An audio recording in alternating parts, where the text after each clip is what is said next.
Iza zananta fala tuhaqqiq. Banyak tu dia kata, tapi arti dia tu kena urai semula. Halus sangat dia cakap. Maknanya jangan engkau kerjakan akan jadi tuntut bagi sengkok itu. Kalau turut sengkok kena kata hudud dah lah. Kalau turut sengkok nak buat putusan dah lah. Jangan lagi. Bahkan naklah engkau terhenti daripada memutuskan dengan sengkok engkau itu. Boleh jadi cerak. Ada komun cukup. Dengan saksi tu cukup sah siap. Gitu. Kalau tidak, kau jatuh jalan zalim lah maknanya. Dan daripada mengerijakan akan jadi tutupnya. Mana atas pada daripada memutus.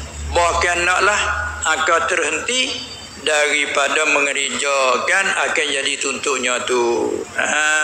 Kalau kata tahu buat tak tahu, salah itu. Tahu buat tak tahu, salah itu. Masya Allah. Sahabat Nabi dengan orang menafik ni enggak. Nah, dia tahu sore-sore juga tak tahu gitu ya. Dan apabila engkau dengki, sambung pada kata wa iza hasadta fala tabghi.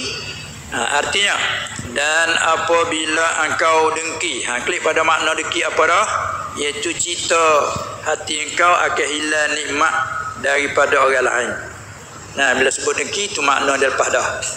Apabila engkau dengki, yakni apabila engkau cita akan hilang nikmat daripada orang lain. Satu lagi, tahu engkau cita akan timpa kesusahan atas orang lain. Tu makna je dua kata. Kalau balas tu mari di hati engkau, maka jangan engkau melampaui. Melampaui ni petalakah lepas tu. Jangan nak berhenti kat tu. Jangan melampaui. Pada kes sekarang ni, berhenti dikit tu. Jangan lakah. Jangan lakah bagi melampaui. Bila mari di hatimu, nya cita nak hilang nikmat dari orang lain. Jangan lakah. Jadi tu. Berhenti di sini. Allah payah. Nak hilang penyakit ni dah. Penyakit degi, penyakit tak degi ni. Masya Allah. Payah golik degi ni yang nak kita hak spesifik. Kalau kita orang menego sama menego. Dia golik lagu tu kalau guru patut juga sama mengajar. Ya jadi. Kalau sama hidup belajar, pergi sama hidup belajar. Tengok, kita duduk mengajar, nak sah.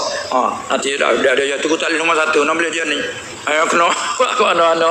Ya tak ada je aku nombor satu. Ya jadi. Itulah apa kata penyakit dimain dibawa ke oleh syaitan, dia bawa cara kita tak nampak. Tapi walaupun apa Islam jauh bah. Kerana kita maklum likulli da'in dawaun. Bagi setiap penyakit dia ada ubat. Tak ada satu penyakit yang tak ada ubat. Hingga sekung tak sekung, suku kira lah. Gitu.